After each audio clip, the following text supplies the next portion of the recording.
Hi friends, welcome to my channel. My name is Joseph Rimpon. I am a graduate student at Wayne State University, and today I would like to talk to you about how to use Linux. As a computational chemist, I've had a lot of opportunity to practice my hands on Linux, and Linux seems to be one of my favorite operating systems, even though I have Mac and I also have Windows. And the reason is because of the power of the command line which Linux systems afford. So today I'm going to dive deep into the basis of how to use Linux. If you are interested in this kind of content, like, subscribe, and comment on my post. Let's get started. First of all, we want to be able to open our terminal, and on the Linux terminal, it's so easy to open your terminal. All you have to do is press Ctrl Alt and T, and that opens your terminal. Alternatively, you can also open your terminal by just searching for the terminal by pressing your window key and then typing terminal, and so you can just open your terminal from there. So here you can see that this is my terminal, and this in here that is blinking is the prompt, and it tells us that the command line is ready to take any command that we have for it.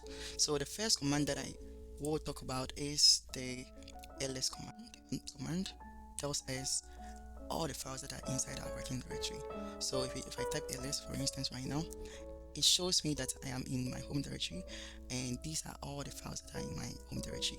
So apart from just the ls command, one important thing about Linux is that you also have options to whatever command that you can have. So for instance, when I type man ls, that tells me some of the options that I can use for the ls command, and here I'm going to create it here. So ls -la gives me not only the files, but when the files were created, who created the files, and the permissions on the files. And so it's always a good idea to always search for the manual for the command that you want to use and learn a little bit more about the command. So to do that, you just type man, which stands for manual, and then whatever command that you have.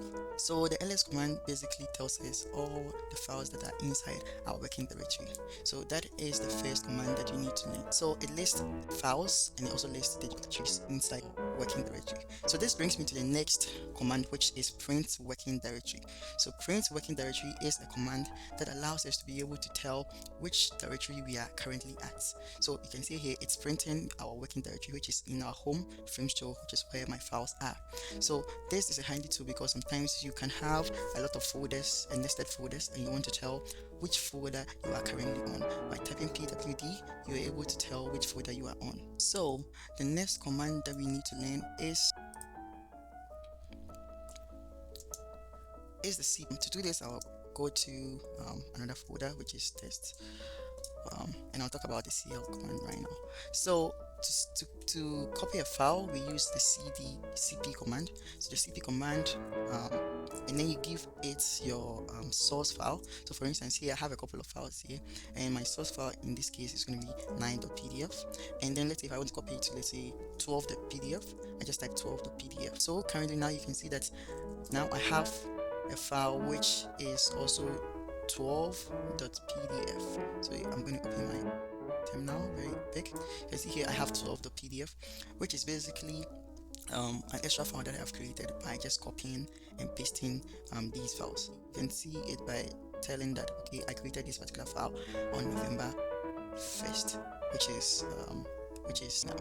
So you can also use the copy file to also copy directories as well.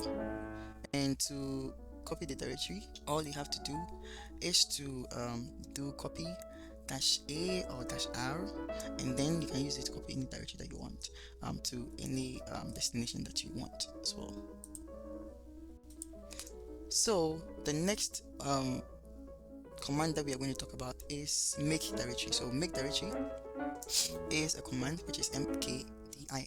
It's a command that allows us to be able to make directories or folders in wherever we are. So for instance, if I create a directory, let's say make directory Joseph, then you can see now that when I do my list, there is a new folder called Joseph, or a new directory called Joseph, where I can actually copy files to if I wanted to. So that is the use of make directory. So the next that I want to talk about is remove. So just as I created the 12.pdf, I can also remove it just by using remove and then 12.pdf. However, if I wanted to actually remove the directory that I just created, which is Joseph, I cannot remove it by just typing remove Joseph, and that is because this is a directory, and to remove that, I just have to add a new flag, which is -r, and that allows us to be able to remove the directory called Joseph. So now if I type ls -la, you can see Joseph has disappeared from our list. So that is basically how to remove directories. So the next command that I do think you should learn how to use is the df command. So if I type df right now, you can see this is telling me all the folders or all the disks that are currently on this computer, and it tells me the percentage used in the available memory that is here. So df basically tells you your disk space usage, which is very important if you are running a lot of files. So the next command, which is one of my favorite commands, is the secure shell. So the secure shell is a very interesting command because it allows us to be able to log into remote computers. So for instance, if you have a supercomputer in your school, then if you want to log into the supercomputer, all you have to do is to do SSH-Y and then followed by your username, which is the username that you have in your school, and then the supercomputer address, and this allows you to be able to basically log into the supercomputer.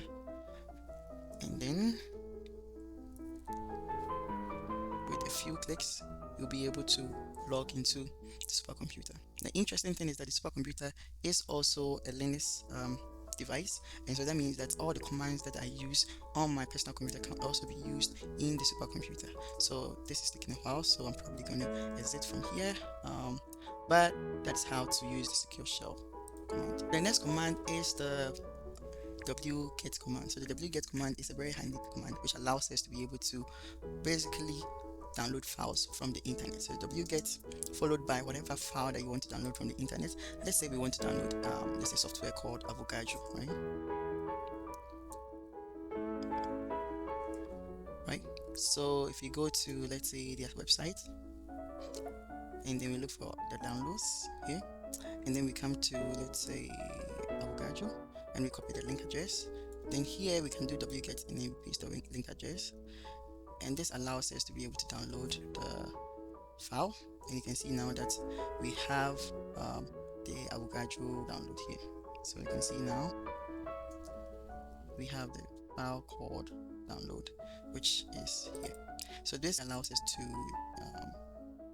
download files from the internet, which is this. It is a Windows file, so we cannot open it, but this is basically how you would download any file if you had the link to the file. So the next command that we need to learn is the ps and kill command. So ps and kill work together because ps tells you all the programs that is currently running on your terminal right now. I'm running the ps command, which is what I just ran, and in this is the bash terminal, so it's running the bash terminal. And to kill, let's say for instance one of them, all you have to do is just do kill followed by the PID, and that allows you to be able to kill the command that is particularly running. So the next command is the grep command. So the grep command is very useful because it allows us to be able to find patterns within a file. So for instance, if you have pt.x and then we search for pt, you can see that all the pt in the file is being shown on our screen. And if I open the file and open it with a text editor, one can see that pt exists on these lines, and all of these lines have been printed here. So it's a very useful command that allows us to be able to find files and find characters within files so easily. So the grep command is very important to find patterns in files. So the next command that I think everyone should learn is the gzip command. Then here you can see that now if I wanted to compress it, and then I have a gzip which is compressed as a gz file. If I wanted to extract files, I can use tar. I can also use tar z c, and each one of these mean a certain thing. So I think I'll go into much more detail to explain what these things mean. And then we have a 3-zip file, and the command that we need to use is tar.ccvf, the name of the zip file, and then the file that we are trying to zip. To unzip it, we just have to do the opposite, right? That we remove the C from there and replace it with X, and this will unzip our file for us, creating back our 3.pdf as shown there. So these are commands that allow us to be able to extract and then zip files as needed. Okay, so the next command that we want to talk about is sudo. So sudo gives you a super access or makes you a super user, which allows you to be able to install files on your computer. So to install files, you just have to do sudo apt get install and then the program that you want to install. So for instance, if you wanted to install Nuplot, just type Nuplot and then you enter your password, and this allows you to be able to install your Nuplot. So here I already have Nuplot, so it says that Nuplot is already in this new word version, so I don't need to install any Nuplot again. But if I did need to install Nuplot, that would be how I would do it. This sudo command allows us to be able to install and give us elevated access, just like running programs in administrator mode on Windows. So the next command that I think everyone should learn how to use, which is pretty very simple, is the open command. So the open command allows us to open any file that we want to on our computer. So for instance, if we wanted to open a file, let's say this is an image here like this.